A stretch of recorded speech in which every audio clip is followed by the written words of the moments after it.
உங்களுக்கு லவ் பிடிக்குமா? இல்ல அப்படின்னா, நீங்க வந்து இந்த ரொமான்ஸ் காமெடி அதிகமா பார்ப்பீங்க அப்படின்னா, கண்டிப்பா இப்ப நான் சொல்லப்போற வெப் சீரிஸ் உங்களுக்கு பிடிக்கும். "ஹவ் ஐ மெட் யுவர் மதர்" அப்படின்னு சொல்லிட்டு ஒரு வெப் சீரிஸ் இருக்கு. 3 மாசத்துக்கு முன்னாடி தான் பார்த்தேன்.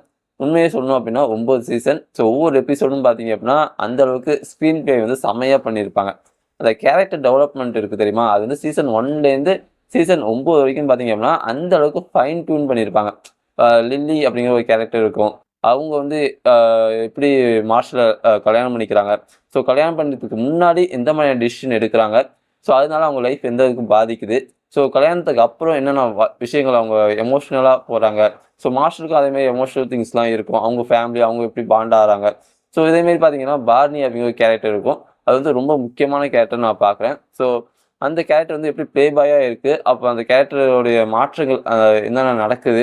ஸோ அந்த கேரக்டர் வந்து பார்க்கறதுக்கு ஏதோ அ எமோஷனே இல்லாத கேரக்டர் மாரி காமிச்சிருப்பாங்க. ஆனா ஒரு எபிசோட்ல பார்த்தீங்கன்னா, அந்த கேரக்டர் தன்னுடைய ஃப்ரெண்ட்ஸ்க்கு எந்த அளவுக்கு முக்கியத்துவம் குடுக்குது அப்படிங்கிறத சொல்லியிருப்பாங்க.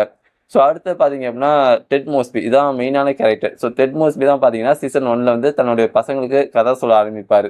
தன்னுடைய ஒய்ஃப் வந்து நான் இப்படி பார்த்தேன் அப்படின்னு சொல்லிட்டு, இந்த ஒய்ஃப் அப்படிங்கிற கேரக்டர் வந்து சீசன் 8ல தான் காமிப்பாங்க. அதுவரைக்கும் பார்த்தீங்கன்னா, மறைச்சே தான் வச்சிருப்பாங்க.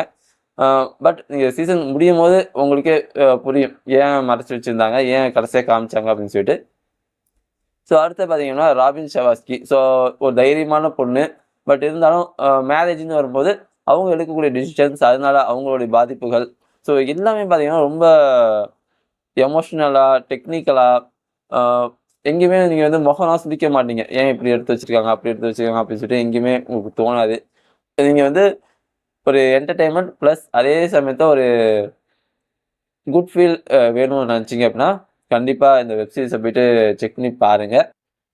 உங்களுக்கு பிடிக்கும்னு நம்புறேன். ஒருவேளை நீங்க ஏற்கனவே பார்த்துருந்தீங்க அப்படின்னா, சீசன் 9ல வந்து கிளைமாக்ஸ் வந்து உங்களுக்கு ஓகேவா? இல்லையா? அப்படிங்கிறத கமெண்ட்ஸ்ல தெரிவிங்க. எனக்கு வந்து பெருசா ஓகே இல்ல அப்படிங்கிற மாரி தான் எனக்கு தோணுச்சு. ஸோ உங்களுக்கு எப்படி தோணுச்சு அப்படிங்கிறத நீங்க மறக்காம தெரிவிங்க. அண்ட் தேங்க்ஸ் ஃபார் வாட்சிங் திஸ் வீடியோ.